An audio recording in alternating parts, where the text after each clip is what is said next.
O que esperar de Atlético Paranaense e Atlético Goianiense, confronto definido pela Copa do Brasil? Jogo onde o Atlético Paranaense vai fazer o seu jogo de ida no Paraná, na Arena da Baixada, sendo o mandante na Liga Arena, né? E ali tende a fazer o seu resultado e encaminhar a classificação. E o jogo de volta sendo em Goiânia, o Atlético Goianiense sendo o mandante nesse jogo de volta para decidir em casa. É importante que consiga um resultado interessante na ida e perca por no máximo um golzinho, no máximo dois, para chegar vivo e talvez conseguir uma zebrinha aí e eliminar um time de Série A como é o Atlético Paranaense.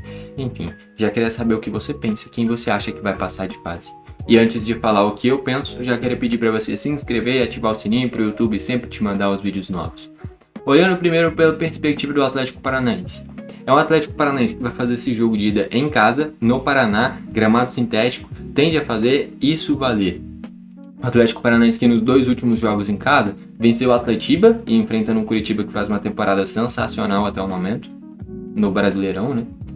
Por sinal, no Campeonato Paranaense nenhuma das duas equipes chegou na final, a final foi Operário e Londrina, né? E o Operário foi o campeão. E aí dias depois, na Copa do Brasil, os dois times se enfrentaram de novo e aí o Operário eliminou o Londrina. E agora o Operário vai enfrentar o Fluminense, né? Enfim, mas no Brasileirão, ambas equipes, tanto o Curitiba quanto o Atlético Paranaense, fazem uma campanha boa. No atual, o Curitiba é o 6º e o Atlético Paranaense é o 7º, ou o contrário. Mas as duas estão na parte de cima da tabela. É interessante ver isso, as duas equipes acabaram de vir da Série B, as duas maiores equipes do Paraná, e as duas estão bem colocadas lá na parte de cima da tabela. O que eu acho que vai acontecer? Nesse jogo de ida, o Atlético Paranaense tende a fazer o mando de campo, que nem eu estava falando, venceu do Curitiba. No jogo anterior em casa já tinha vencido do Cruzeiro também. É um time que jogando em casa é muito forte.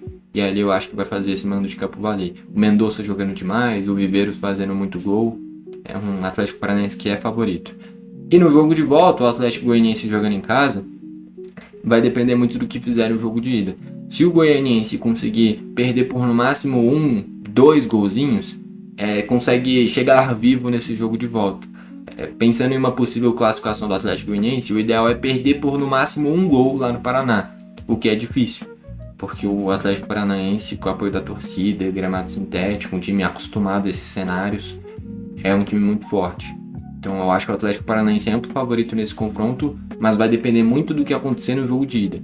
Se o Goianiense perde por no máximo 1 golzinho lá no Paraná, esse jogo de volta vai ser um caos e o Atlético Goianiense tem tudo para dar bastante trabalho. Enfim, acho que esse confronto vai ser muito moldado pelo que acontecer no jogo de ida lá no Paraná. Se o Atlético Paranaense vence por 2 ou mais gols, encaminha a classificação. Agora, um placar magro ou até mesmo um empate ou vitória do Atlético Goianiense torna esse confronto num caos e o Atlético Goianiense sairia muito beneficiado através de um resultado desses no jogo de ida. Então, o jogo de ida vai nortear tudo. Dependendo de quanto o Atlético Paranaense ganhar ou até mesmo tropeçar, vai moldar o jogo de volta. Hoje, eu acho o Atlético Paranaense bem favorito, mas depende muito do que vai acontecer no jogo de ida. Se o Goianiense pega um resultado bom lá, tudo se inverte e o Atlético Goianiense passa a ter um leve favoritismo no jogo de volta. Enfim, vamos ver o que vai acontecer. Mas, de novo, tudo dentro deste confronto vai ser moldado pelo que acontecer no Paraná. Bom, foi esse o vídeo. Valeu e falou!